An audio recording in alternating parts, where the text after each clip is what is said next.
Хэрлэн гол болон сэлэн мөрөнд 2 хүн амь алдлаа. Онцгой байдлын албагчид 84 хүний амь насыг авран хамгаалжээ. Улсын хэмжээнд нийт тариалах талбай 66 орчим хувийг тариалжээ. Улаанбаатар мөрөнгийн чиглэлд нислэг үлдэж эхэллээ. Цэргийн анги салбарууд оюутан цэргүүдийг хүлээн авч сургалтаа эхлүүллээ. Буриадад он гарсаар 343 ойн төмөр бүртгэгджээ. Ice Global-ийн цөөн хормын мэдээ эхэлж байна.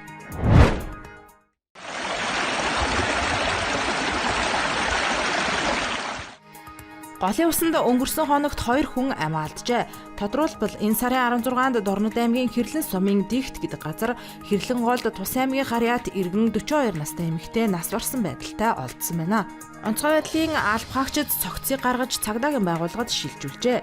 Түнчлэн Сэлэнг аймгийн зүүн бүрэн сумын Шинэ гүүр гэдэг газар Сэлэн мөрөнд нэг хүүхэд нэг эрэгтэй хүн живж байснаас хүмүүс хүүхдийг аварсан байна. Харин хүүхэд живжбэг анхаарад аврахаар орсон 36 настай эрэгтэй өөрөө живсэн байна. Онцгой байдлын албагчид түүний цогцыг 3 метрийн гүнээс олж аймгийн цагдаагийн байгууллагад шилжүүлээд байна.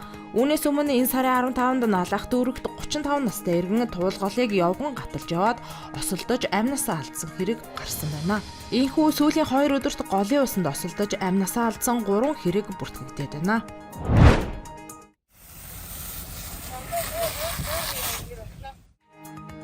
Онцгой байдлын албагчид өнгөрсөн 7 хоногт 84 иргэний амийг аварч тусламж үзүүлэн утаатай бүсээс 218 хүнийг аюулгүй газарт шилжүүлжээ. Улсын хэмжээнд өнгөрсөн 7 хоногт 18 аймгийн 36 сум, нийслэлийн 8 дүүрэгт аюулт үзэгдэл ослын 103 удаагийн дуудлага бүртгэгдсэн байна. Үүний 79 нь Ахуйн гал төмрийн 3 нь Ойхээрийн төмрийн 17 нь хүний үйл ажиллагаатай холбоотой ослын болон 1 удаа газар хөдөлсөн, мөндөр орсон, үер буусан дуудлага байжээ. Он гарсаар 12 аймгийн 55 сум, нийслэлийн 2 дүүрэгт 80 удаагийн Ойхээрийн төмөр бүртгэгдсэн байна. Улсын хэмжээнд энэ сарын 16-ны өдрийн байдлаар нийт тариалах талбай 66 орчим хувийг буюу 431 мянга орчим га талбайг тариалаад байна. Тодруулбал 260 мянган гад Улаанбуудайн 84 хувийг, 10 мянгад 60 орчим хувийг, 8 мянгад хүнсний ногооны 51 орчим хувийг, 26 мянга орчим гад малын тижээлийн 18 орчим хувийг, 95 мянга орчим гад тосны таримлын 92 хувийг тус тариалаад байгааг хүнс хөдөө аж ахуйн хөнгөн үйлдвэрийн яамнаас мэдээллээ.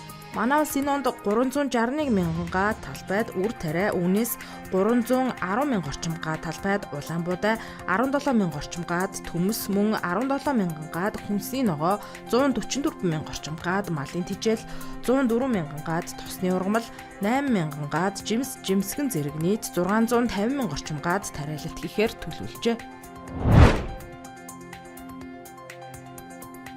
Улаанбаатар мөрөнгийн чиглэл Хүннүүер компанийн Е190 агаарын хөлөг нисэж эхэллээ. Үүгээр мөрөн нисэх буудлын олон улсын шууд нислэг үлдэх хүлээн авах бэлтгэл эхэлж байна. Тодруулбал 7 дугаар сарын 29-ноос бүгд найрамдах Солонгос улсын Чонжуу хотоос Хөвсгөл аймгийн Мөрөн сум чиглэлийн олон улсын анхны шууд нислэг эхлэх юм а. Түүхэнд бичигдэх энэхүү нислэг аялал жуулчлалын салбарын хөгжилд бодит хувь нэмэр оруулах төдийгүй манай улсыг зорин эрх жуулчдын тоог нэмэх, тэднийг богино хугацаанд зорьсон аяллаа бүс нутагт нь хүргэх болно. Хөвсгөлөөс гадна Өмнө Говь Ховд аймагт 4C 4D ангиллын онгоцны буудал шинээр барих ажлыг эхлүүлсэн. Түнчлэн Хинтээ аймгийн Чингис хотод 3C онгоцны буудал ашиглалтад оруулаад байна. Зэвсэгт хүчний хуурай замын цэргийн 10 гаруй ангид оюутан цэргүүдийг хүлээн авч цэргийн мэргэжил олгох сургалтыг аль биесээр эхлүүлээд байна. Мөн зэвсэгт хүчний 014 120 326 дугаар ангиуд анхны оюутан цэргүүдээ хүлээн авсан бол Дорнод, Өвөр хангай, Өмнө Говь, Орхон, Ховд, Төв, Дорноговь аймагт Харьяа анги салбарын сургалтын төвийг туршиглан хүсчилсэн хэлбэрээр зохион байгуулахаар бэлтгэж байна. Ийхүү 2014 оноос эхлэн оюутан цэрэг сургалт 10 дахь жилдээ амжилттай хэрэгжиж байна. Энэ жил шинжилсэн журмаар зохион байгуулж байгаа бөгөөд 1-3 хүртэлх дамжааны оюутан суралцагч нар хамрагдаж байна.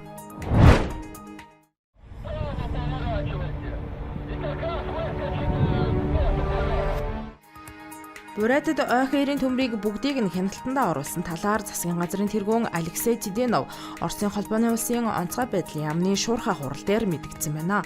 Он гарсаар тус улсад 343 он төмөр бүртгэгдснээс 19 нь сүүлийн 7 хоногт гарчээ. Өнөөдрийн байдлаар тус улсад 24 төмөр асч байгаагаас дийлэнх нь хүн болоод унаа техник явах зорчих боломжгүй газруудад дэгдсэн байна. Галс өнөөгчид тэдгээрийг унтраахаар ажилласаар байгаа бөгөөд Баунтовын болон Иравнины аймагт гарсан 6 төмрийг 7 хоногийн дотор дарж чаджээ. Түүнчлэн энэ хугацаанд төмөр дэгдээсэн этгээдүүдэд хариуцлага ногдуулах ажил үргэлжилсээр байна. Ice Global-ийн цөөн хормын мэдээ байла. Ажлын амжилт хүсье.